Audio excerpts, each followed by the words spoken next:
Hello friends, कैसे हैं आप सब। आज हम मुख्य टॉपिक पढ़ने वाले हैं जिसका नाम है संविधान का स्रोत। इसको इस डायरेक्शन में हमें कवर करना है जिससे परीक्षा में एक भी प्रश्न गलत ना हो। तथा अगर बात की जाती है संविधान के स्रोत की तो हम ध्यान रखेंगे सर्वप्रथम जो एक देश का नाम आता है जापान। तो हमें ध्यान देना होगा जापान की जब भी बात की जाती है तो हम ध्यान रखेंगे जापान से किसे अपनाया गया है। तो हम जापान से अगर कभी प्रश्न आता है कि जापान से भारतीय संविधान के द्वारा क्या लिया गया है तो हम कह सकते हैं विधि द्वारा स्थापित प्रक्रिया। विधि द्वारा स्थापित प्रक्रिया को हम कह सकते हैं कि कहाँ से अपनाया गया है। तो हम ध्यान रखेंगे कि जापान से अपनाया जाता है। जबकि अगर बात की जाती है दक्षिण अफ्रीका की तो दक्षिण अफ्रीका की बात की जाएगी तो हम ध्यान रखेंगे दक्षिण अफ्रीका से क्या लिया गया है। तो हम ध्यान रखेंगे संविधान संशोधन की प्रक्रिया। यहाँ से क्या लिया गया है तो हम ध्यान रख सकते हैं कि संविधान संशोधन की प्रक्रिया को अपनाया गया है तथा राज्यसभा के सदस्यों का निर्वाचन तथा राज्यसभा के सदस्यों का निर्वाचन की यहाँ पर चर्चा की जाती है। तो कभी अगर बात की जाएगी कि संविधान के स्रोत की बात की जाएगी तो हम जापान में क्या ध्यान रखेंगे, जापान से क्या लिया गया है तो विधि द्वारा स्थापित प्रक्रिया को अपनाया गया था। जबकि दक्षिण अफ्रीका की बात की जाएगी तो संविधान संशोधन की जो प्रक्रिया जो आज हमारे भारतीय संविधान में जो संविधान संशोधन होता है उसकी प्रक्रिया को कहाँ से लिया गया है तो दक्षिण अफ्रीका से। दूसरी बात, राज्यसभा के सदस्यों का जो निर्वाचन है वो भी हम कह सकते हैं दक्षिण अफ्रीका से लिया गया है। जबकि अगर बात की जाएगी फ्रांस की तो फ्रांस में हम क्या ध्यान रखेंगे तो फ्रांस में याद रख सकते हैं। तो फ्रांस की अगर बात की जाएगी तो फ्रांस में याद रखेंगे कि फ्रांस से हम क्या ध्यान रख सकते हैं तो फ्रांस से गणतंत्र को लिया गया है। जो गणतंत्र की बात की जाती है तो गणतंत्र को लिया जाता है। जबकि हम कह सकते हैं स्वतंत्रता, समता, बंधुत्व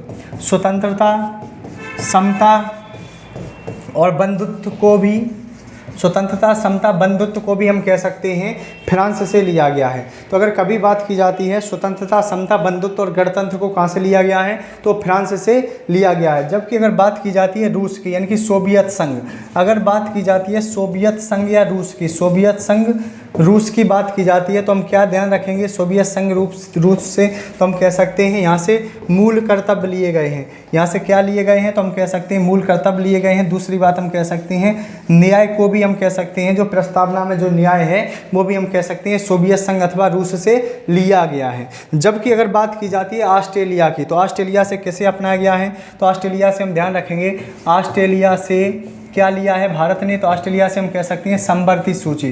तो यहाँ की अगर बात की जाएगी तो हम कह सकते हैं समवर्ती सूची को यहाँ से लिया गया है। दूसरी बात, सदनों की संयुक्त बैठक की जो प्रक्रिया है वो भी हम कह सकते हैं यहाँ से अपनाई जाती है। सदनों की संयुक्त बैठक तथा हम कह सकते हैं व्यापार वाणिज्य समागम की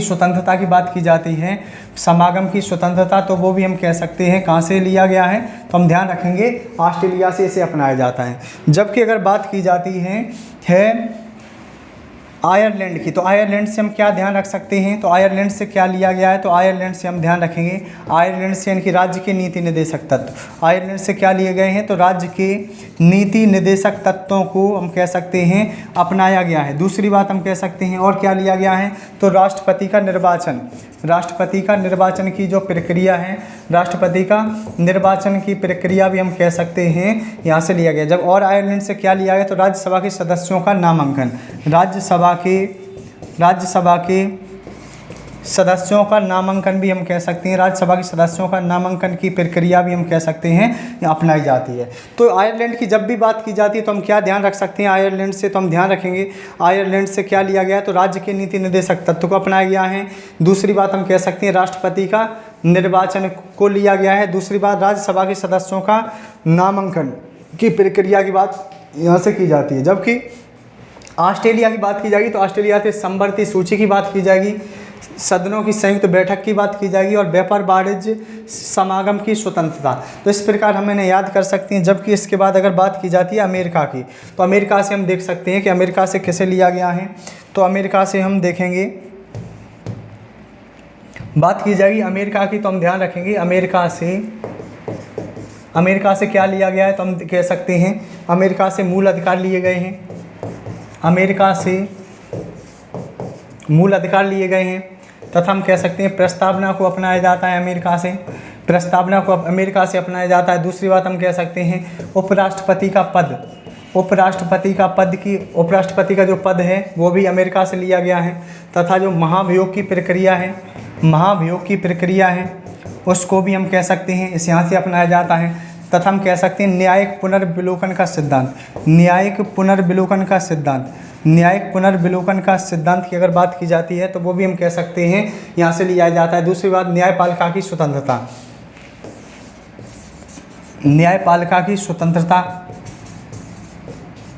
स्वतंत्रता की जो चर्चा आती है वो भी हम कह सकते हैं कहाँ से ली गई है, तो हम ध्यान रख सकते हैं अमेरिका से। दूसरी बात हम कह सकते हैं उच्च न्यायालय व उच्चतम न्यायालय के न्यायाधीशों को पद से हटाना। उच्च न्यायालय व उच्चतम न्यायालय के न्यायाधीशों को पद से हटाने की प्रक्रिया, न्यायाधीशों को पद से हटाए जाने की प्रक्रिया की अगर बात की जाती है तो भी हम ध्यान रख सकते हैं ये भी अमेरिका से लिया जाता है। जबकि अगर बात की जाती है ब्रिटेन की, तो ब्रिटेन में हम क्या ध्यान रख सकते हैं, तो ब्रिटेन से हम ध्यान रखेंगे ब्रिटेन से भारत ने किसे अपनाया है, तो ब्रिटेन से हम ध्यान रख सकते हैं ब्रिटेन की जब भी बात की जाती है तो ब्रिटेन से एकल नागरिकता को ग्रहण किया है, ब्रिटेन से एकल नागरिकता को ग्रहण किया है। दूसरी बात हम कह सकते हैं संघ शासन को अपनाया जाता है, विधि का शासन को अपनाया जाता है। तथा हम कह सकते हैं संघीय शासन को अपनाया जाता है, संघीय शासन को हम कह सकते हैं अपनाया जाता है। तथा ब्रिटेन की अगर बात की जाएगी तो हम कह सकते हैं संसदीय विशेष अधिकार को भी मान्यता दी जाती है, संसदीय विशेष अधिकार को भी हम कह सकते हैं इसी के द्वारा हम कह सकते हैं मान्यता दी जाती है। जबकि अगर बात की जाएगी भारत शासन अधिनियम 1935 की, तो भारत शासन अधिनियम 1935 की बात की जाएगी तो हम कह सकते हैं भारत शासन एक्ट 1935 है, उसके द्वारा हम कह सकते हैं क्या लिया गया है, तो हम उसके द्वारा हम कह सकते हैं लोक सेवा आयोग, उसके द्वारा हम क्या कह सकते हैं लोक सेवा आयोग को मान्यता दी गई है, लोक सेवा आयोग को लिया गया है।